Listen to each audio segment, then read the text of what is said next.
sectorialmente. Porque es difícil. Yo he trabajado mucho con gobiernos, es súper difícil, no se hablan. Y esta agenda está demandando eso. Y además entra otro actor nuevo, el legislativo, que a veces no estaba. Ahora entran los congresistas a imponer agenda climática. Ellos están diciendo, quiero una norma de cambio climático con métrica, sin métrica, no me importa, pero yo la quiero con estos principios, con que ustedes se ordenan. Ellos están dándole la pauta al Ejecutivo. Eso es lo que está pasando ahora en el Perú. Interesante. Falta coordinación. Y yo creo que ahí, bueno, obviamente, después de un taller como con los decisores de cambio climático o con los que definen las normas, sí, pues dicen, o sea, esta agenda está demandando de líderes originales, pero líderes que tengan una voluntad política, porque si en la agenda climática la ponemos, escuchen, no estoy diciendo que hay que poner todo verde y todo sostenible, sí, pero todo verde, la agenda verde no tiene que ser en todos lados, pero definitivamente la agenda climática no es verde, es más marrón que verde. Nace en un sector, pero realmente es una agenda política nacional. Y con eso termino. Gracias.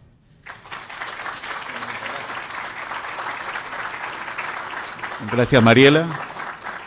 Nos ha dejado que pensar en temas de prospectiva, construcción de escenarios y que de una u otra manera van a servir como elementos para esta articulación multisectorial que siempre es todo un reto y en temas que de una u otra manera hacia el futuro nos representan todo un reto. Bien, hablando de escenarios internacionales, justamente nuestro quinto expositor está en Washington, pero la tecnología nos permite estar cerca. Se trata del ingeniero Pedro Sánchez.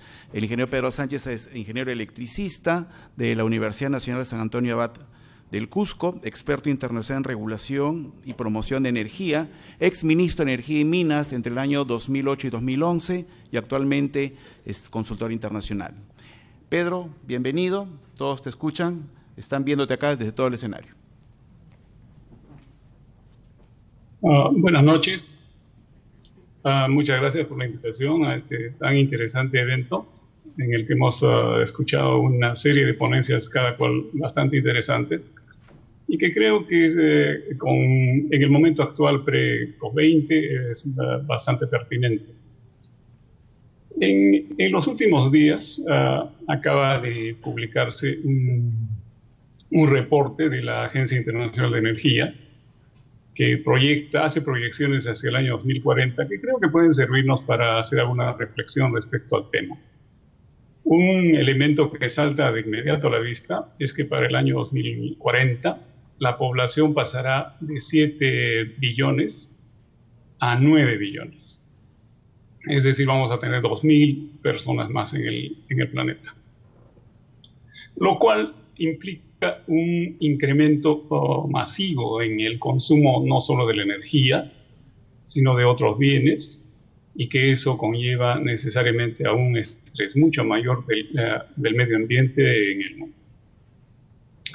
En esa línea, una de las proyecciones también importantes es que el crecimiento económico va a ser de un 3.4% en promedio, que comparado con de la tasa poblacional, que es un poco menor, significa que el nivel de bienestar en este periodo se va a incrementar. Algo que es bastante notorio en cuanto ya hablando un poco de lo que sería la matriz energética, el componente del carbón, que es uno de los combustibles más contaminantes del planeta, hoy día en la matriz global tiene una participación de 29%, y dentro de este plan del 450, de los 2 grados que se han mencionado previamente, en este escenario, alcanzaría un nivel de 24% en el 2040. Fíjense bien, 29 a 24, solo 5 puntos. Las renovables, hoy día 14%, se incluye por supuesto la hidroelectricidad dentro de esto, pasaría a 19%. Y la energía nuclear, que hoy día ocupa el 5%, solo llegaría a un 7%. En consecuencia, dentro de este escenario, me he concentrado un poco en el carbón, que en el Perú prácticamente es inexistente, es un 2%, una cosa así. Es un componente bastante menor. Los combustibles derivados del petróleo también tienen una participación importante y creo que lo voy a señalar un poco más adelante. En este escenario, creo que es bastante bueno señalar que el Perú cuenta con desde el año 2010 con una política energética que me parece que no es muy conocida, pero que tiene, por ejemplo, elementos bastante interesantes que voy a leer para compartir con ustedes. Por ejemplo, el punto 1 dice contar con una matriz energética diversificada, con énfasis en las fuentes renovables y la eficiencia energética. Justamente fuentes renovables y eficiencia energética, que son los dos componentes centrales de lo que es la política energética que lleva a responder al cambio climático. El segundo punto es contar con un abastecimiento energético competitivo. La doctora Canepa lo mencionó muchas veces, lo cual me parece bien. Acceso universal. Y voy a tomar uno más para no aburrirlos. Dice desarrollar un sector energético con mínimo impacto ambiental y bajas emisiones de carbono en un marco de desarrollo sostenible. Entonces, en cuanto a instrumentos jurídicos, en instrumentos de marco, tenemos, creo, todos los elementos necesarios para responder a los requerimientos del cambio climático, de las políticas energéticas. No creo que necesitemos más normas. Creo que las que tenemos existen y lo que es necesario ahora es cuantificar exactamente los puntos hacia donde se puede llegar y trabajar en la implementación. ¿Cuáles serían nuestras prioridades nacionales en cuanto a las políticas? Básicamente, el Perú tiene un conjunto de recursos naturales muy importantes. El tema crucial del Perú es el petróleo. Actualmente el Perú es importador neto de petróleo y que nos cuesta alrededor de $2 billones anuales, y ese creo que es el tema donde tenemos que trabajar de manera sostenible. ¿Quiénes son los que consumen dentro de la matriz la mayor parte del petróleo? Básicamente transporte. Más del 95% del petróleo se consume en el transporte. Y en el sector en el que normalmente todos concentramos nuestra mirada cuando pensamos en energía, en la generación eléctrica, el consumo es menos del 5%. Entonces, si tuviéramos que tomar medidas que ataquen centralmente el problema del cambio climático, ¿qué sería lo que tendríamos que priorizar? Medidas dentro del transporte. ¿Y qué tendríamos que utilizar? Como se ha dicho, hay muchas posibilidades de utilizar energías renovables de otro tipo, pero centralmente en el caso del transporte, por ejemplo, el gas natural tiene una penetración muy, muy baja todavía en transporte, alrededor del 3%. Entonces, en este proceso, el gas natural tendría que utilizarse de manera más significativa en el transporte. Esa creo que tendría que ser la prioridad 1 en el país. En cuanto al sector industrial, el sector industrial consume un componente importante de carbón y también de petróleo.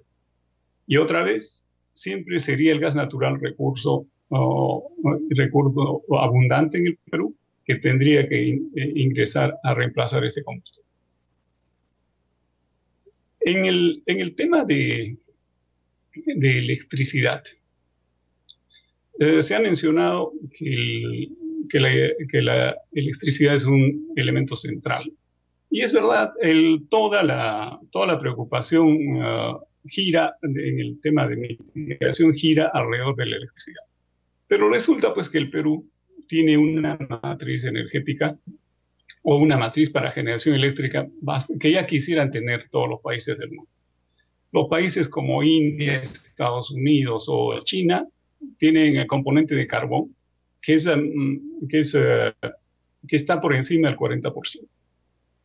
En consecuencia, ¿por qué menciono el carbón? Porque el carbón es mucho más contaminante que el gas natural. En consecuencia, el Perú con gas natural y recursos renovables tiene una capacidad enorme para producir energía limpia. ¿Y por qué menciono el gas natural reemplazando al petróleo? Porque por el mismo concepto, el gas natural es un recurso mucho más limpio.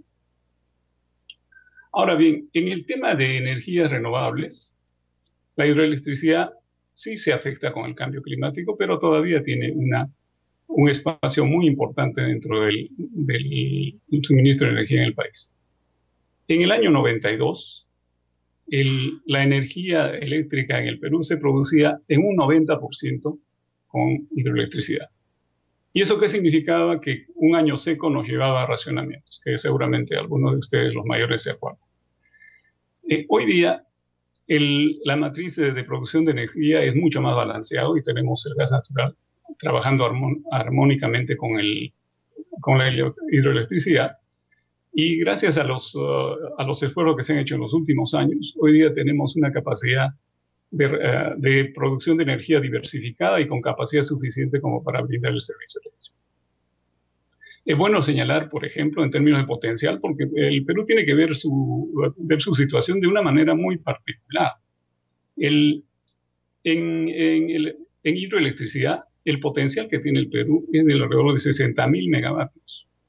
Hoy día la demanda es menos de 6.000, o sea, tenemos 10 veces la capacidad de nuestro consumo actual que puede ser atendida con hidroelectricidad. En energía eólica hay un estimado de alrededor de 22.000 megavatios de potencial. En energía solar, en los mejores campos tenemos algo así como 3.000, la mitad de la producción de energía local en este tamaño. Entonces, lo que tenemos que hacer, basado en nuestros recursos internos, es en desarrollar una matriz energética que satisfaga esas condiciones, siempre en términos competitivos. Cuando en el año 2010 licitamos las primeras unidades de energías renovables no convencionales, por ejemplo, la de energía solar se adjudicó a 22 centavos. 22 centavos de dólar. La energía hidroeléctrica tenía un valor de 6, o sea, eran más de 3 veces. Pero hoy día, en las últimas licitaciones que han ocurrido en Brasil, por ejemplo, o en Sudáfrica, ya el precio de la energía solar ya está en el orden de los 10 centavos. O sea, la curva de aprendizaje en esas tecnologías está aproximando a valores competitivos y el Perú ya está inmerso en este proceso. Hoy día no tenemos que desesperarnos por hacer muchos más parques solares como los que se han hecho antes, sino que tenemos que irlo acomodando en la medida en que nuestra necesidad lo requiera y dado que esas instalaciones se hacen en un año. En energía eólica también se adjudicaron todos esos parques que están entrando en servicio ahora a los valores de 7 u 8 centavos que son absolutamente competitivos y que también hay una tendencia a reducir. Y algo que es importante mencionar y que creo que que no se habla lo suficiente es el tema de los residuos sólidos.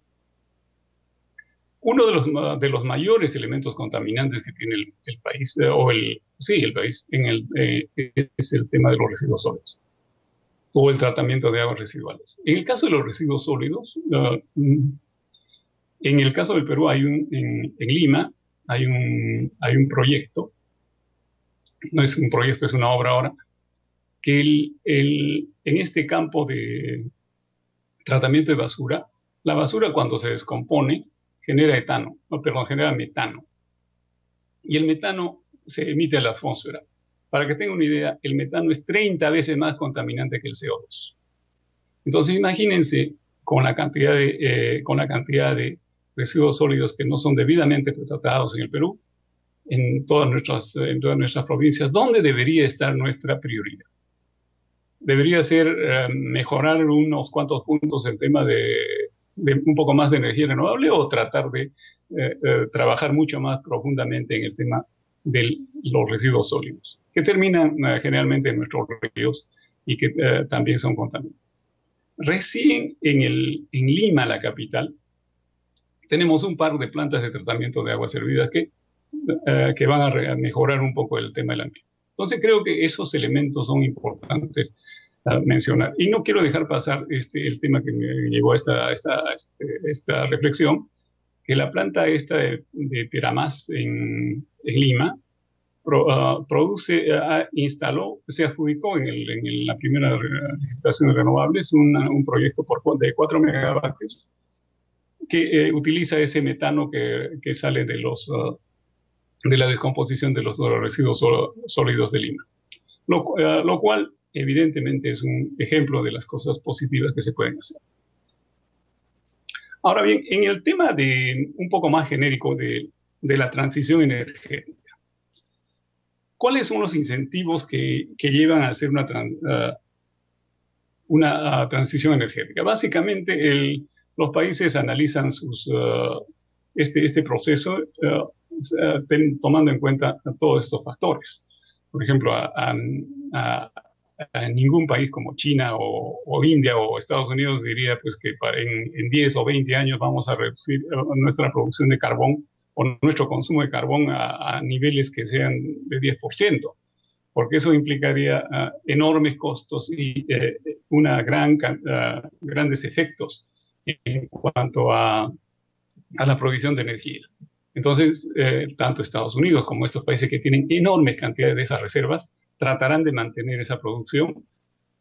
Claro, lógicamente tendrán que mejorar su tecnología para que la combustión de este mineral se efectúe en términos menos contaminantes, pero eso no va a cambiar. En consecuencia, cuando uno habla de negociar compromisos, tiene que tener mucho cuidado en ver quién es el quien debe comprometerse y en qué términos. Como aquí vuelvo a decir, que la matriz energética del Perú ya es una matriz de sueño. Entonces, mejorarla un poco más probablemente se pueda, pero tenemos que hacerlo siempre buscando el balance y el beneficio del país. Un segundo elemento que permite o que se considera como razón para esta transición energética es estimular la innovación tecnológica. En el caso de Alemania, por ejemplo, Alemania ha promovido las energías renovables, particularmente la eólica y la solar. Para que se den una idea, en el año 1994 tenía algo así como 300 megavatios de parques eólicos. Hoy día Alemania tiene alrededor de 4.000 o mucho más. En consecuencia, le ha permitido desarrollar esta tecnología igual que la solar. Pero ¿qué es lo que tiene en paralelo? En paralelo lo que tiene es la promoción de la industria nacional. Las exportaciones de Alemania en el tema solar para exportación representan el 80% de su producción. En consecuencia, invierten para luego tener beneficios. Entonces, en el caso del Perú, lo mínimo que tendríamos que buscar es si desarrollamos energía eólica, tendríamos que por lo menos producir algunos de los componentes de estos elementos, como integración. En la energía solar, igualmente, algún elemento tendría que hacerse. Entonces, hay que ligar esos dos aspectos. No podemos simplemente adquirir esas tecnologías sin mayor beneficio. Otro elemento que motiva esta transición energética es la reducción de la energía nuclear. En el caso del Perú, evidentemente la energía nuclear no es un tema que de momento esté en nuestro futuro, pero que tiene implicancias grandes. Como dije al principio, la componente de energía nuclear en el contexto general es solamente el 5%, no es tan importante. Tiene limitaciones serias en cuanto a expansión porque los recursos minerales que se requieren no abundan. En consecuencia, no hay manera de que la energía nuclear pueda ser dominante. Por ello, por esas razones, ¿no? Y por siempre la solapada presencia de lo que podría ser el tratamiento con fines bélicos, hace que los países no busquen la energía nuclear. El otro componente por el cual los países hacen la transición energética es por un tema de seguridad energética. ¿Qué es la seguridad energética? Creo que ya lo he dicho de alguna manera, pero es aquella en la que los países tratan de abastecer sus necesidades de energía utilizando recursos indígenas, o sea, recursos propios. El caso de Alemania, uno de los líderes en este proceso, ellos importan el 70% de su energía, con elementos que son todavía mucho más controversiales, como por ejemplo, importan gran parte de Rusia. La inestabilidad que ya se ha generado por el tema de Ucrania hace que el tema de la seguridad energética sea muy importante. En consecuencia, cualquier megavatio que se pueda producir localmente, llámese eólico, llámese solar, representa un incremento en la producción de energía interna que hace mejorar la seguridad energética. ¿Qué pasa en el Perú? En el Perú, tranquilamente, para la producción de energía, podríamos decir que no necesitamos importar ningún elemento y no nos pasaría nada. O el efecto sería muy pequeño. En consecuencia, ¿qué es lo que tendríamos que seguir haciendo? Seguir desarrollando nuestras fuentes internas. Entonces, estos elementos nos llegan a pensar que bajo esos parámetros es que se tiene que dar este tema de las políticas a futuro. Quizá para terminar, creo que la reflexión final respecto a las hidroeléctricas, que no las tenemos que ver como nos las han presentado en los últimos años como fuentes de gran contaminación o conflicto. De esos 60.000 megavatios, alrededor de la mitad son instalaciones que se pueden realizar con simplemente derivación, lo que se llama centrales de pasada. Y tenemos que tener muchísimo cuidado en utilizar adecuadamente estos recursos.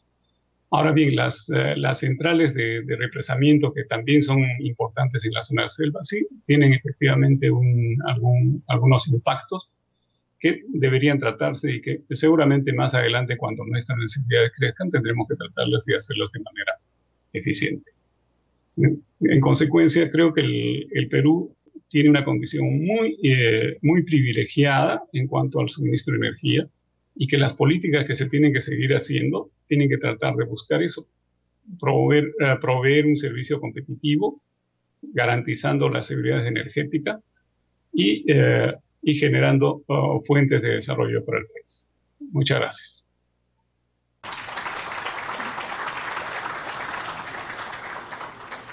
Sí. Muchas gracias, Pedro. Creo que ha sentido los aplausos de todo el auditorio y creo que nos ha hecho un buen análisis de lo que debemos hacer hacia adelante. Invitamos al presidente de la Asociación Civil para el cierre de este evento. Solamente para agradecer a los expertos que han intervenido esta noche por los aportes que han hecho, a Pedro Sánchez, que nos está escuchando y viendo, porque esta es una manera importante de poner en marcha un nuevo actor que busca difundir en la academia, en la política y en la opinión pública un tema que es verdaderamente importante. Y aunque nuestro país tenga, de hecho, poca presencia en las emisiones de alto nivel de carbono, sí tenemos que dar un ejemplo que nos dé autoridad moral para requerir a los grandes actores de la Tierra hacer lo propio y cesar de amenazar el futuro de la humanidad. Los datos que ha proporcionado Pedro Sánchez, un gran experto, que el 40% de la energía mundial proviene del carbón, son alarmantes. Sabemos que el petróleo es menos contaminante que el carbón. Sabemos que el gas es aún menos contaminante que el petróleo. Y él ha tenido el valor y la virtud de decir que nuestra fuente energética fundamental, nuestro patrón energético de futuro, no debe descuidar el gas, que es de hecho 7 veces menos contaminante que el carbón y que el petróleo, y en el cual todavía no estamos usando centrales de ciclo combinado de tercera generación, que impiden casi todo tipo de emisiones, aunque son de un costo mayor. Naturalmente, creemos y pensamos que los 20.000 megavatios que podríamos generar alternativamente, sí tienen que ser utilizados.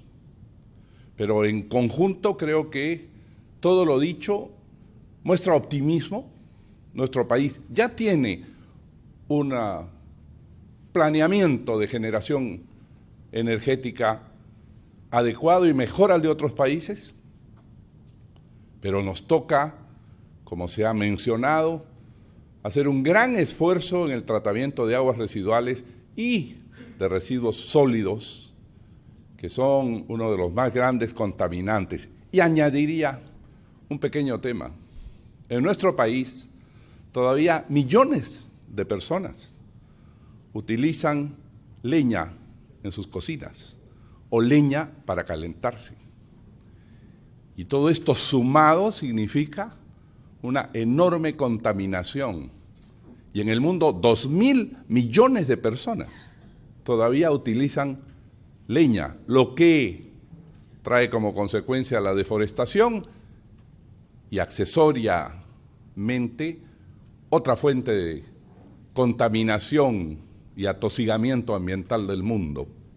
Pero creo que, por lo dicho y escuchado esta noche, podemos tener optimismo en el futuro de nuestro país y estén seguros que su trabajo y el que podamos hacer permanentemente estimularán la decisión, el compromiso político y la voluntad de los actores que ejerzan el poder en nuestra patria. Muchísimas gracias a todos por su presencia.